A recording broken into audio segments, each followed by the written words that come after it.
Hello friends, my name is Rajat and today I will be speaking on the topic of organic light emitting diodes.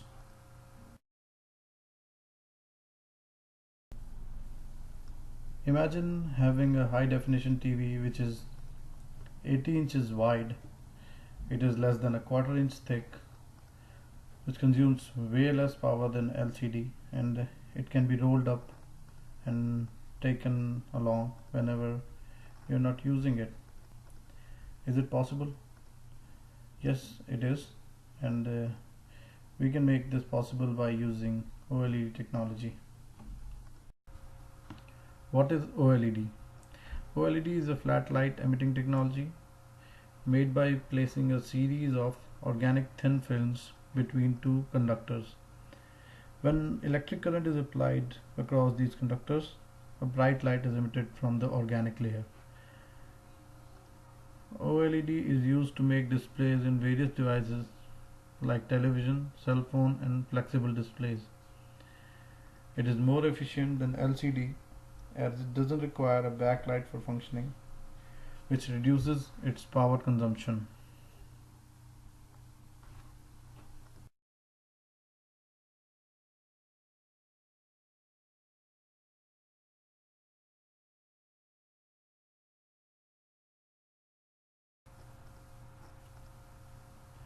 History of OLED. It was first developed in France during 1950s. Early technology would emit a short burst of light when a voltage was applied across. In 1960s, AC current driven electroluminescent cells using doped anthracene was developed. In 1977, a scientist named Hiredi Shirakawa published a paper which reported high conductivity in organic polymers. In 1987, Chin Tang and Vance Like introduced the first LED from thin organic layers. And finally, in 1990, electroluminescence in polymers was discovered. This slide explains the structure of OLED. The top layer in the OLED is the cathode layer, and the cathode layer may or may not be transparent depending on the type of OLED you are fabricating. The cathode injects electrons when a current flows through the device. Below the cathode layer is the emissive layer, which is made up of organic plastic molecules that transport electrons from the cathode. This is where light is made. One of the polymers used here is polyfluorine. Below the emissive layer is the conductive layer, which is also made up of organic plastic molecules, but they are different from the ones we use in emissive layer. These plastic molecules transport holes from the anode, and the polymer used here is polyaniline. Below the conductive layer is the anode, and anode removes electrons when a current flows through the device. And below it all is the substrate layer, and the substrate holds all of these layers, and the substrate could be made of plastic, glass, or foil. How does the OLED work? Well, when we apply current across cathode and anode, we see that the current flows from the cathode to the anode through the organic layers, giving electrons to the emissive layer and removing electrons from the conductive layer. Removing electrons from the conductive layer leaves holes in that layer, and they need to be filled with the electrons in the emissive layer. So these holes jump up to the emissive layer and recombine with the electrons. As the electrons and holes recombine, the electrons release their extra energy in the form of light. So this is the process through which OLED emits light. There are different types of OLEDs depending on the process of their fabrication or the substances used in their fabrication. There is passive matrix OLED, active matrix OLED, transparent OLED, top emitting OLED, foldable OLED, and finally the white OLED. We will discuss each of them one by one in the subsequent slides. PEM OLED or the passive matrix OLED. They are easy to fabricate, but they consume more power. The perpendicular intersection between anode and cathode form the pixels which produce images on the surface of the OLED. External circuitry is used for turning the pixels on and off. They are most efficient for text and icons and are most suitable for small screens which measure from 2 to 3 inches. Found in cell phones, ebook readers, MP3 players and PDAs. They consume less power than the LCD. Active matrix OLEDs. They consume less power than passive matrix OLEDs. Each pixel here is addressed using a thin film transistor array which is placed over the anode, avoiding the use of external circuitry. They are efficient for larger displays. They have faster refresh rates, so are suitable for video.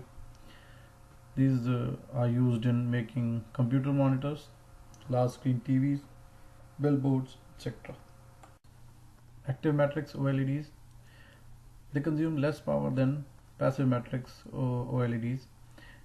Each pixel here is addressed using a thin film transistor array which is placed over a node, avoiding the use of external circuitry, which is why they consume less power than the passive matrix.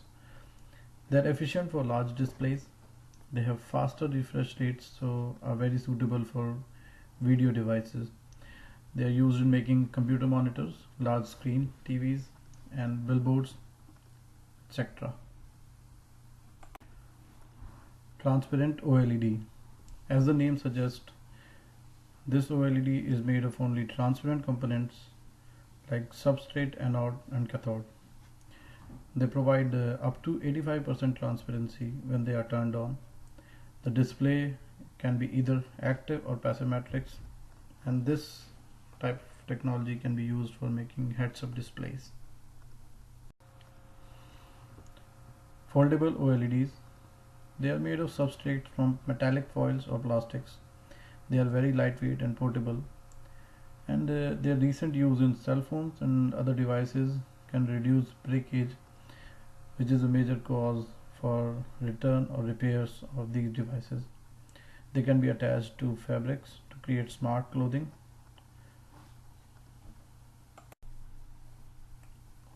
Advantages of OLED. They provide wider viewing angle compared to LCDs, as their pixels directly emit light, so the pixel colors appear correct and unshifted even on a 90-degree difference from the normal viewing angle. They have thinner, lighter and more flexible layers than the crystalline layers in LED or LCD. They consume less power than LCDs as they do not require backlighting. They have the potential to be produced more cheaply than conventional LCDs or LCDs using processes derived from inkjet printing. The refresh rates are faster than LCDs here. They are around 1000 times faster, and therefore they give better contrast ratio. A higher picture resolution can be obtained from the OLEDs.